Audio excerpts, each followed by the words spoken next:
Robert Kirkman's Letter from Walking Dead Deluxe #1. Read it again. Spoiler alert if you haven't already read this series. Go ahead and skip to the next paragraph, and if you don't want to know what those words are from, okay? All clear. Those are the last words spoken in the final issue of this series. I'm not going to say who says them or what they're referring to, but that's what's said.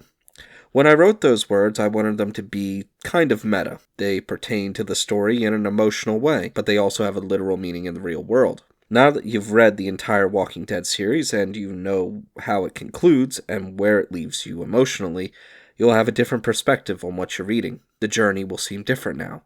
I've always felt The Walking Dead was a story of hope. It almost never reads that way if you don't know how things end. So now readers can, for the first time, see the story how I did as they read it. Okay, enough of that. So why are we here? Why was The Walking Dead black and white in the first place? Well, the real reason is that when The Walking Dead debuted a mere 17 years ago, it was the 6th book I had launched at Image. And, well, none of those books lasted past issue number 6. Invincible had launched 10 months before, and it was looking pretty iffy that we'd make it past issue number 12. Printing a comic in black and white is cheaper than printing in color, typically, so I figured if the book was in black and white, it would definitely make it to issue number 6, and maybe if we were lucky, past issue number 12. Different times. In addition to that, Night of the Living Dead, the first Romero zombie movie, the one that kicked the whole craze off, was black and white. In its early development, this series was also going to double as a pseudo-sequel to The Night of the Living Dead, even using the title, as it had fallen into the public domain, so it only seemed natural to do the series in black and white. The last reason, gore. The book is mighty gory. It can get pretty gross at times, and while I may not understand it myself, some people find that to be off-putting. Although when presented in black and white, those scenes can be less jarring and gross. As much as I love gore, I never wanted it to overshadow the emotion of the scene, and black and white, I feel, helps keep the focus on the emotion and loss than all that splashy red stuff. So why re-release the series in color now? Well, there's a bunch of reasons. Over the years, there have been countless scenes that I wanted to see in full color that I feel would have more punch and impact if there was color to help draw attention to this thing or that. At times, I considered doing color scenes or color issues, but that always seemed like a mistake. Since the TV show happened, I've heard from countless TV fans who tried to get into the comic and found the black and white to be a barrier they couldn't cross. Some people, it turns out, just don't care for black and white comics. The main reason is that, with the series now done, I just think it's a great way to open things up for the whole new audience. Despite the recent news of The Walking Dead television show ending with Season 11, The Walking Dead will probably be burning up television screens with new content for years, if not decades, to come, with its various spin-off series set in the world of The Walking Dead.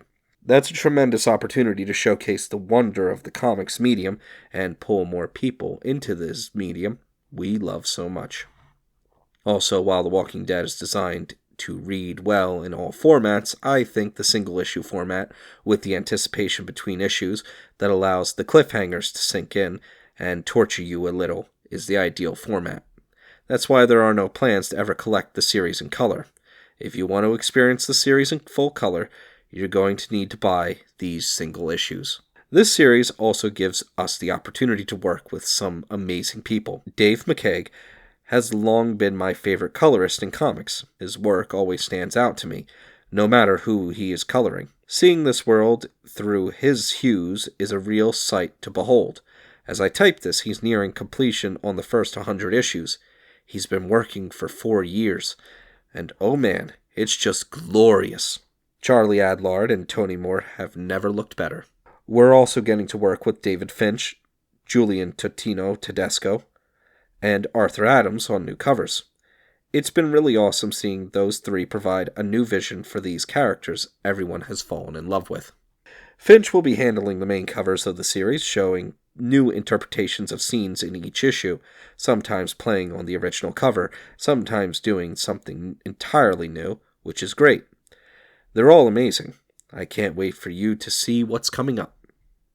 Tedesco won't be doing a cover for every issue, he's just going to be popping in from time to time to lend his talented brush to a memorable moment from the series, like Rick encountering Bicycle Girl or riding into Atlanta for the first time, etc., so keep a lookout for those.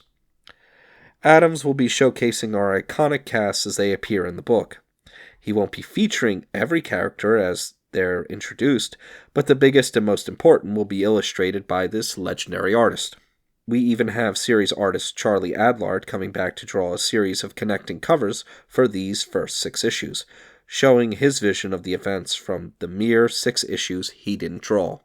Tony Moore's original covers for the series will be featured with a fresh coat of paint from the esteemed Mr. McCaig all the way until we get to issue number 25, where Charlie finally took over on covers, and we'll see McCaig recoloring his fantastic work.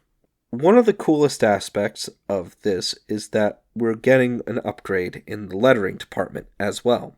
Series letterer Roose Wooten is coming back to re-letter the first 19 issues that I lettered myself, so while I'm being very careful not to rewrite any dialogue, because once I pull the thread on that sweater, this whole process would come crashing down, we are going to update the look of the lettering and correct any mistakes that might have slipped through along the way. So I couldn't be more excited about this special presentation of the series that changed everything for me. I hope you'll join us in what looks to be a fun 8-year adventure as we embark once again on this journey. It's going to be a fun ride. Again. Robert Kirkman, Backwoods, California, September 2020.